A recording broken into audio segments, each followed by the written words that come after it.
live demo.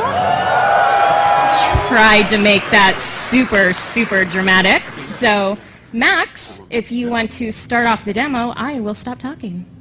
All right. Looks like we can see the screen. So yeah, real quick, we're going to be showing Forge. I think most of you probably know what Forge is, know all about it, but for anyone who doesn't, Forge is a map editor that we shipped originally in Halo 3. Been iterating on it ever since, making it cooler and better.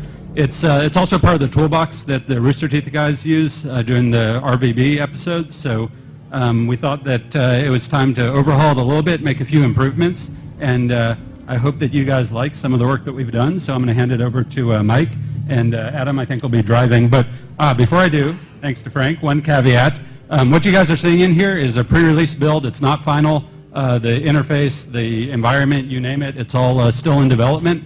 Not final. Still in development. Yeah, work in progress. The UI in particular is actually just sort of placeholder, passed on from Reach. The final UI will be reflective of the rest of the Halo 4 UI, so that's absolutely the most temporary element in here. All right. So, Mike, you want to take it away? Yeah, sure thing. Hopefully I am loud enough, or louder than Jimi Hendrix's resurrected ghost that's going on in the next hall. So we're here to talk about Forge, and as everyone said, this is this has never been seen before, and with the placement of the monitor and the lights going in our eyes, Adam and I can barely see ourselves. So please bear with us as we just using the Force here. All muscle memory. All muscle memory. Well, I don't have any muscles, so that's a problem for me. But as you can see, what we have here is. As you can see, we have the ravine. Now, this is one of 3 Forge environments that are going to be shipping in Halo 4 on November 6th. And as you can see, Adam's flying around here. This is probably the most beautiful Forge environment that you've ever seen before. So we've taken a lot of care to create a really kind of beautiful space for you to play in. And we're really excited to see when we set you guys loose on it, what exactly you'll be creating. So we want to talk about a few of the improvements that we've made to Forge. So, and you know what? There's just happened to be a nice little garbage pile here that had nothing to do with my presentation, but we can talk about it anyway. Okay, so in the past, if you had, for example, like a spawn point or something on top of another object, it was a little bit of a pain to grab. But as you can see, as Adam is kind of rolling over the different things in this pile of garbage, you see the name palette, create small, respawn point. There's no guesswork in terms of what you're grabbing, so there's no trial and error. You'll be able to grab exactly what you want, because when you do and you put the crosshairs over it, the name will highlight and you will know exactly what you're picking up. So that's one of the improvements we've put in Forge for Halo 4. So if you have something, so this bunker round, for example, which you see the name down there because we got the nice highlights, and you're placing it, and you're taking a lot of time and loving care to put it exactly where you want it.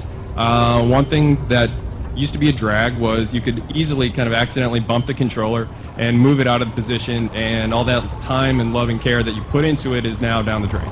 But if you have it where you like it, like Adam does here, we've given you the to lock it. So, that's right.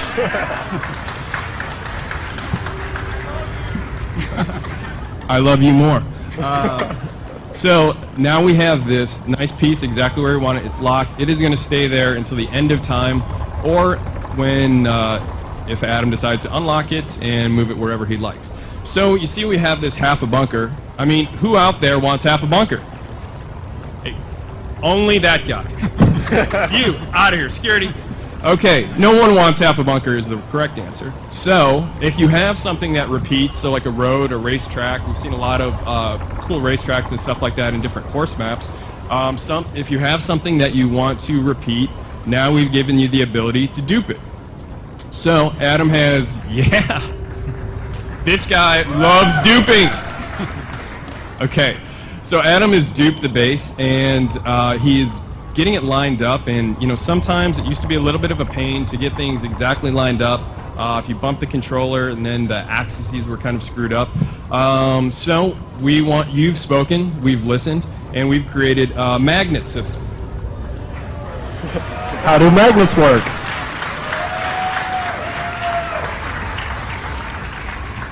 Magnets in 2012. Everyone can vote for that. Okay, so if you enable magnets and you put two pieces together, like Adam's doing here, that bridge really easily magnetize. Jimi Hendrix is back. The pieces magnetize together, fit together seamlessly.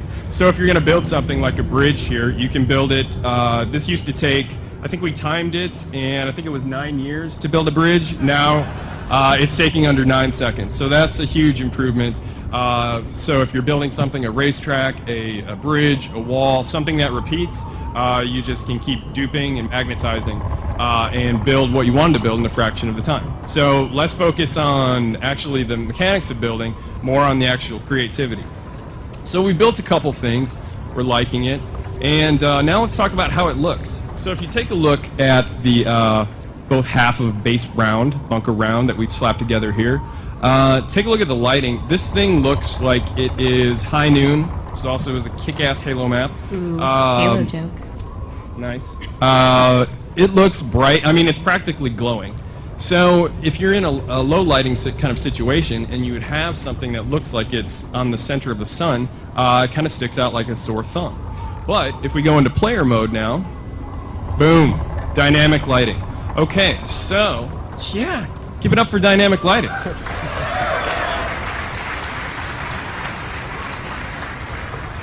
All Forge objects now accept shadows from the environment or other Forge objects. And if you see, like down there where Adam just was, Forge objects also cast shadows on the environment. So that means anything you put down in Forge is going to be a lot more integrated with the environment. So we want to give you the ability to create things faster and more efficiently, but we also have taken a lot of time and care to make sure that whatever you create is going to be beautiful. Did you say what the lighting system is called? Because it kind of sort of has the most amazing name ever. It does. The name is so amazing that it's a trade secret, and I cannot talk about it lest I be killed by Max. It is a very long, multi-syllabled lighting system that I personally am not smart enough to talk about. I know what it does, but the... It has the word probe in it. We'll just leave it at that. Yeah, let's just stay away from probe talk here. But it's really cool, and as you can see, it looks great.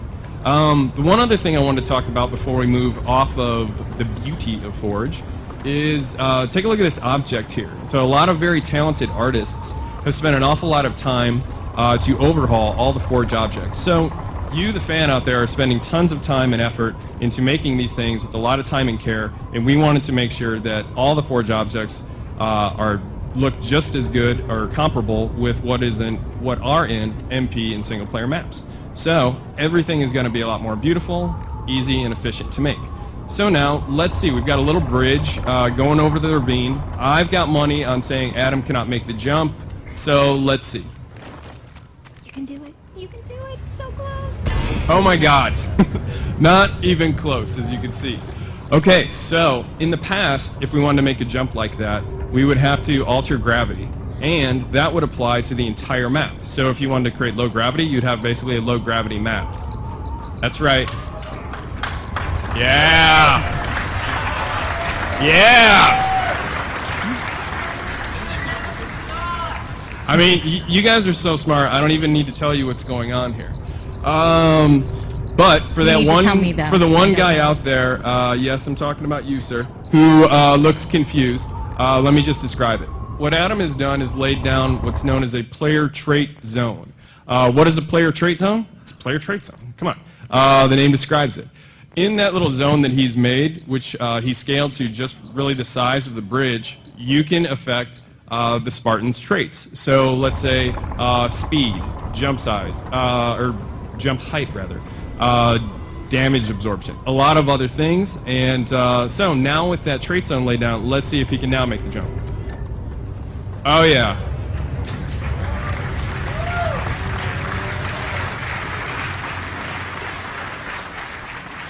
Max, you were supposed to tell me that I should have bet on that jump.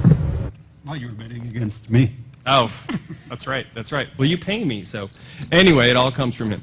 Anyway, so we easily made that jump with the player trait zones, and we're really fired up because we think, in addition to a lot of the other improvements, we're really fired up to see what you, the fans, are going to create with these new player trait zones. Okay, so we're going across the other side now, and oh, okay.